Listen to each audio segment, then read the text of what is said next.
श्री राधा मेरी स्वामिनी और मैं राधे को दास, जन्म जन्म मोहे दीजियो श्री वृंदावन को वास। कुंज बिहारी श्री हे दास, सभी को राधे राधे। मैं राज गुप्ता आप सबका स्वागत करता हूं हमारे चैनल मेरा वृंदावन पर। तो आज हमारे साथ कथा व्यास जी हैं जो कि श्रीधाम वृंदावन से हैं। तो आइए इनसे बात करते हैं। राधे राधे।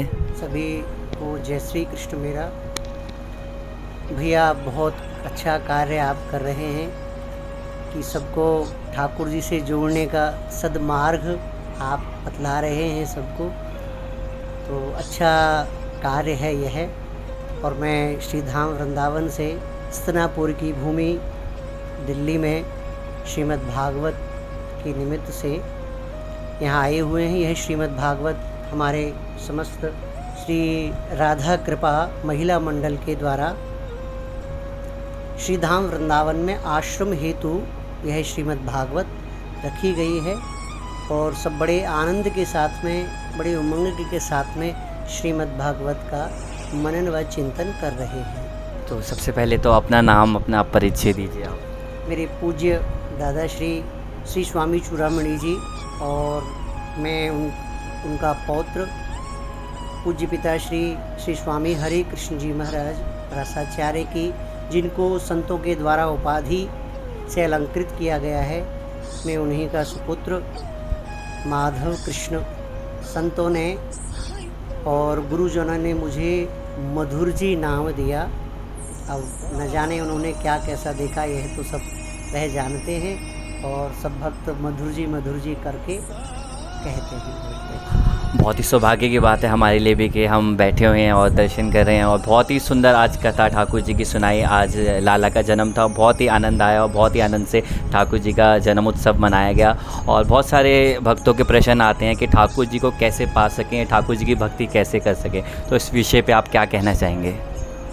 देखिए, बहुत अच्छा आज के परिवहन में बहुत अच्छा यह प्रश्न है और सब इस बात को जानना चाहते हैं।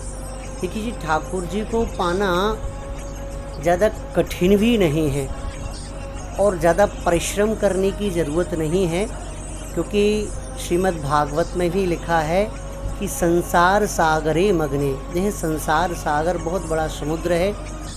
इसमें ठाकुर जी की निष्काम भक्ति और ठाकुर जी को सहज भक्ति बहुत प्रिय है। अपने मन चित्त को ठाकुर जी के चरणों में लगा लेना ही ठाकुर जी को सहज प्राप्त कर लेना है। देखिए, धीरे धीरे हम ठाकुर जी को पहले अपने घर में लेकर आएँ।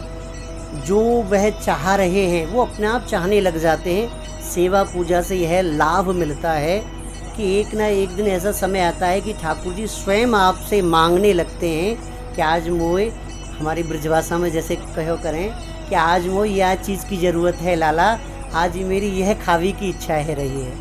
वह सब क्यों, वह सब कब होता है कि जब हम बड़े आनंद के साथ में अपने लाला को लाड़ लड़ावें। और हमारे गोपाल जी के आपने दर्शन किए।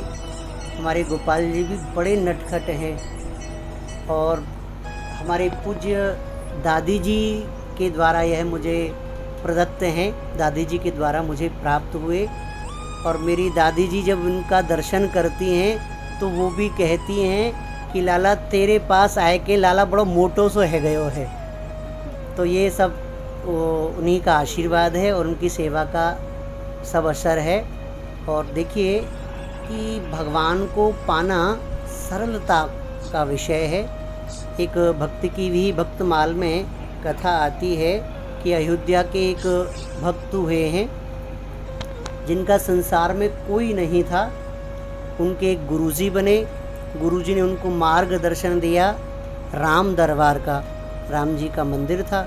गुरुजी एक बार की बात पूरे आश्रम परिकर के साथ कहीं तीर्थ यात्रा पर चले गए और उनको पूरी आश्रम की जिम्मेदारी सौंप गए कि आपको सेवा करनी है। अब वो निश्चल बालक था, उसको कुछ पता नहीं। उसने कहा कि गुरुजी मैं जिनकी पूजा करूँगा यह मेरे लगते कौन है, क्या है, इनका नाम क्या है, क्या कहकर मैं इनको पुकारूं। तो उन्होंने कहा कि ये संसारी बच्चा है, मैं इसको कहूँगा भगवान है तो सहज समझ नहीं पाएगा। तो उन्होंने संसार के रिश्ते नाते राम जी से जोड़ दिए।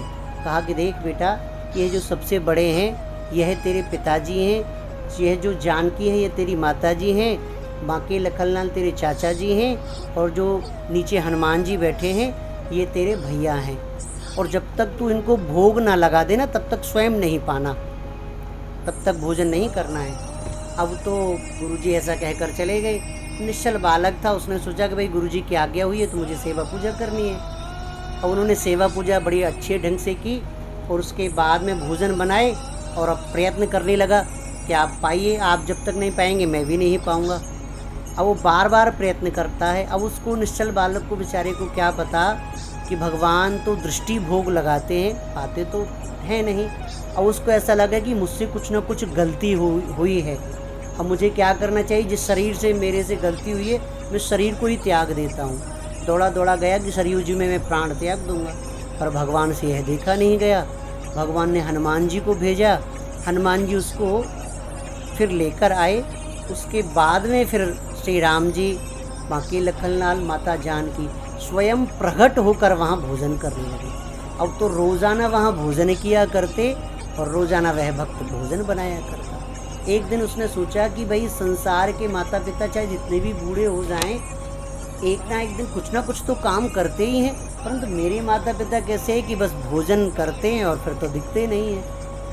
अब ऐसे एक दिन उन्होंने राम जी से, सीता जी से कहने लगे, तो सीता जी भी कहने लगे बेटा चिंता मत कर, जो तू जैसा कहेगा हम वैसा करेंगे।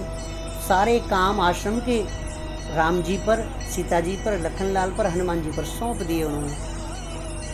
अब पत्र आता है, सारे सब काम कर रहे थे। एक दिन पत्र आता है गुरुजी का कि ऐसे से हम 40 शिष्यों के साथ में पधार रहे हैं, आ रहे हैं। समस्त शिष्य सरयू स्नान इत्यादि करने चले जाते हैं। तो केवल वहाँ गुरुजी सब प्रथम आते हैं। गुरुजी पूछते हैं कि सब आश्रम का हाल कुशल कैसा चल रहा है। बोलते हैं बहुत अच्छा चल रहा है गुरुजी, मैंने सबको काम पर लगा रखा है। अब गुरुजी भी आश्चर्य करने लगे कि सबको कार्य पे लगा रखा है, यह कैसे। उन्होंने कहा आपको विश्वास नहीं, रसोई घर में चल कर देखिए, माता जानकी जी रसोई तैयार कर रही हैं और हनुमान जी बर्तन साफ कर रहे हैं, हमारे पिताजी पत्तल परोसते हैं और भैया सब्जी अमनिया इत्यादि करते हैं चाचा जी। गुरुजी को बड़ा आश्चर्य हुआ। अब गुरुजी वहाँ जाकर देख रहे हैं, गुरुजी को कुछ नहीं दिखता है।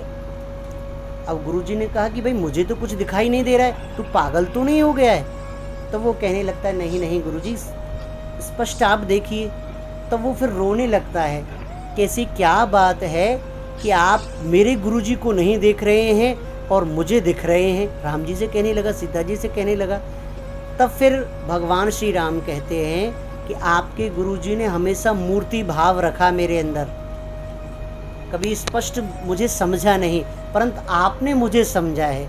इसलिए आपके गुरुजी यदि मेरा दर्शन करना चाहते हैं तो आप उनकी गोद में बैठिए, तब मैं जाकर दर्शन दूंगा। तो नन्हा सा निश्चल बालक उनकी गोद में जब बैठा है तब जाके गुरुजी को दर्शन हुए। तो कहने का अभिप्राय, गुरु होना बहुत महत्वपूर्ण है, परंतु कई बार शिष्य भी इतनी चरम सीमा पर पहुंच जाता है, सच्चे हृदय वाला है, सच्चे मन वाला है, तो भगवान उस शिष्य को भी सहज में दर्शन दे सकते हैं।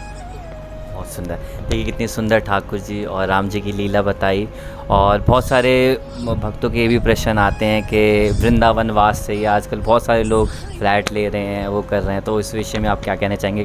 देखिए वृंदावन वास की जहाँ बात आती है, जब किशोरी जी की कृपा होती है तब वृंदावन वास मिलना चाहिए। और बात रही भक्तों की, तो देखिए वृंदावन की जो भूमि है वह भक्तों की ही भूमि है, क्योंकि प्रेमी भक्त आते हैं यहाँ देश देशांतर से, जिनके हृदय में जलती प्रेम ज्वाला है।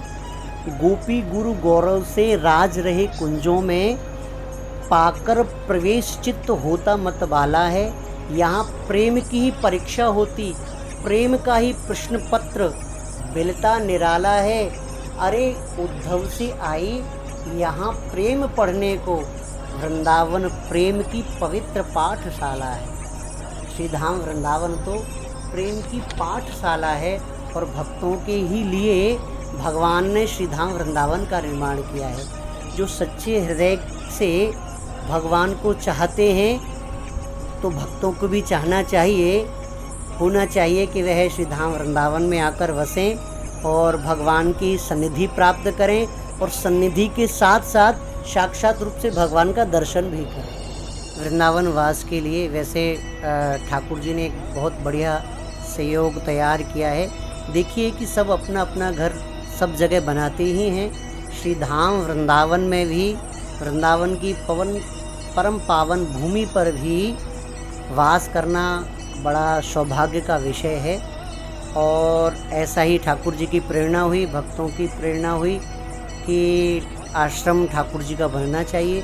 तो श्री धाम वृंदावन में गोविंद प्रिया धाम से आश्रम का निर्माण हो रहा है। जो भक्त जैसा चाहे वह आश्रम से जुड़ सकता है और वहाँ आश्रम में अपनी सेवा दे सकता है। तो बहुत ही सुंदर ठाकुर जी की कथाएं और ठाकुर जी के बारे में बताया, और इस चैनल के माध्यम से आपको बहुत सारे ऐसे ठाकुर जी की भक्ति के अनेकों प्रकार के रंग देखने को मिलते हैं। तो सभी को कुंज बिहारी श्री हरिदास राधे राधे। राधे राधे, जय श्री कृष्ण सभी को। यथा योग जही भांत बनाओ, जो जैसे योग्य है उसको यह हमें बांट दो जाकर। परंतु हमारे चतुर राजा ने क्या किया,